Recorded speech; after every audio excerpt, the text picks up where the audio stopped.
Hello everyone, it's Mr. Gardner here, and I hope you're all keeping well and safe while you're not at school. I thought I'd read you a story today, and it's one of my favourites actually, a very old story, over 50 years old, and it's called Where the Wild Things Are. Who can remember what this is called? That's right, the title. The title of the story tells us what it's all about. Where the Wild Things Are. And it says story and pictures by Maurice. Sendak. Who's Maurice Sendak? Wonder if you can tell your parents. Look at the illustrations as well on the front cover. What's this here? Looks very creepy looking. He looks asleep though, so shh, don't wake him up.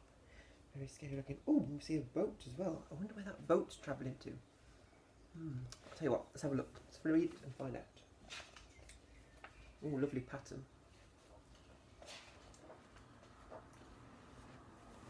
The night Max wore his wolf suit and made him mischief of one kind. Look how mischievous this little boy is. Hammering into the wall. I'm sure his parents won't be pleased with that.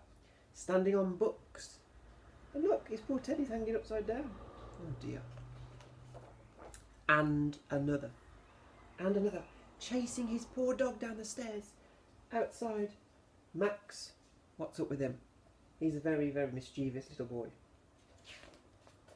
His mother called him Wild Thing, and Max said, I'll eat you up. So he was sent to bed without eating anything. How rude. Very rude boy. And look at his face. Very grumpy. Can you put a grumpy face? Oh, is it night time or daytime, I wonder, as well? We can use an illustration to find out. What could we look for?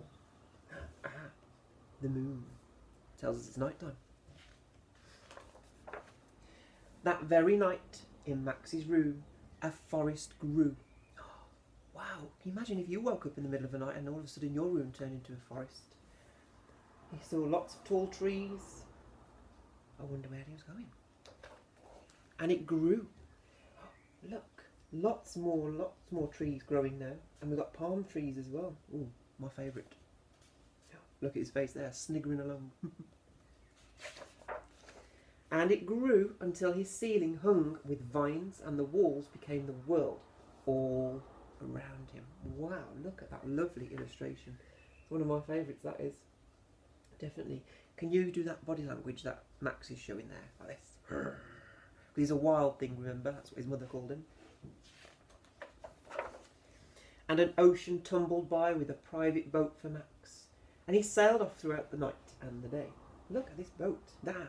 Remember the front cover? If we go back, we saw that boat there.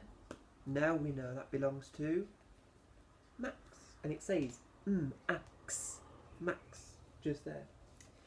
He looks a bit happier now that he's on this boat.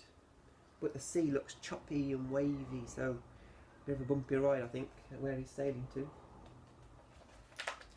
And in and out of weeks, and almost over 1 year, to where the wild things are. Now, look closely at this monster type here, looking. Ooh, look at this. He's breathing smoke out of his nose as well. Very scary looking.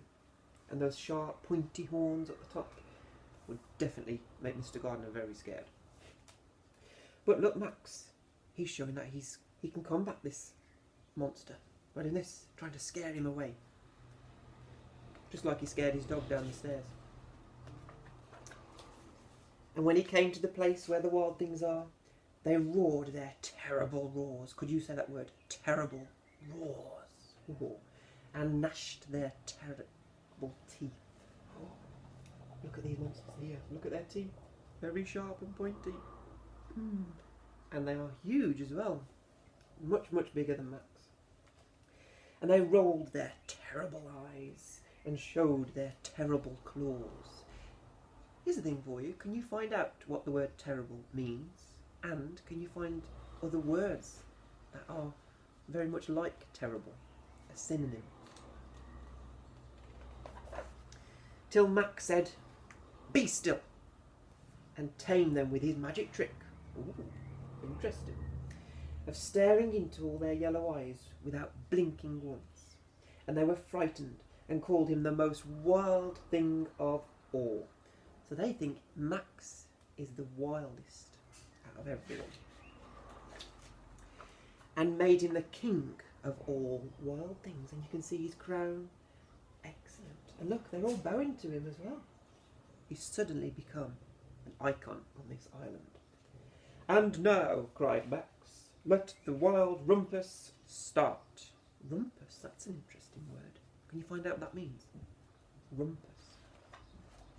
Look, there's no words on this page. We have to go by the illustrations. What are they doing? How do you know? They're all looking at this, the moon. They're dancing. Look at Max. As he yawns, as he roars even. Very good. Very scary as well.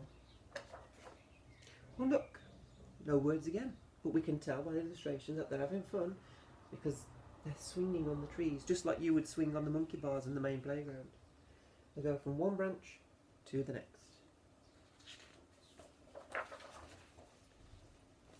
And now he's got a piggyback on this very eerie, strange looking monster.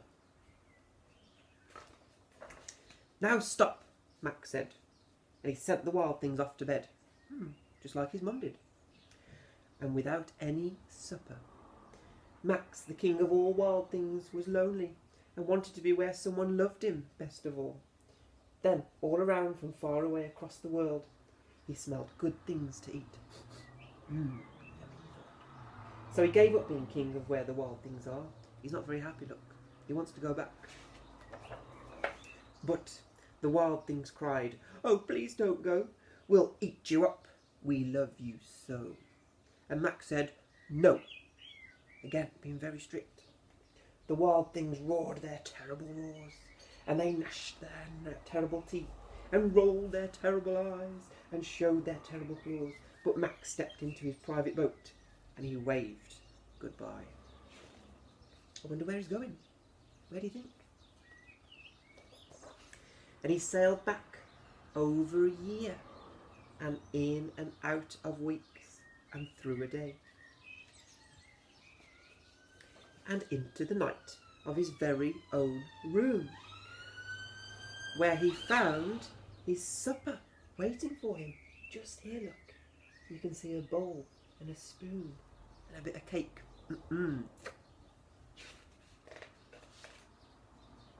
And it was still hot. So it looks like his mum did, in the end, give him his supper. And I think that's a good lesson for Max to learn, that actually he should love his loved ones so much and respect and care for them, which I hope you're doing at home as well.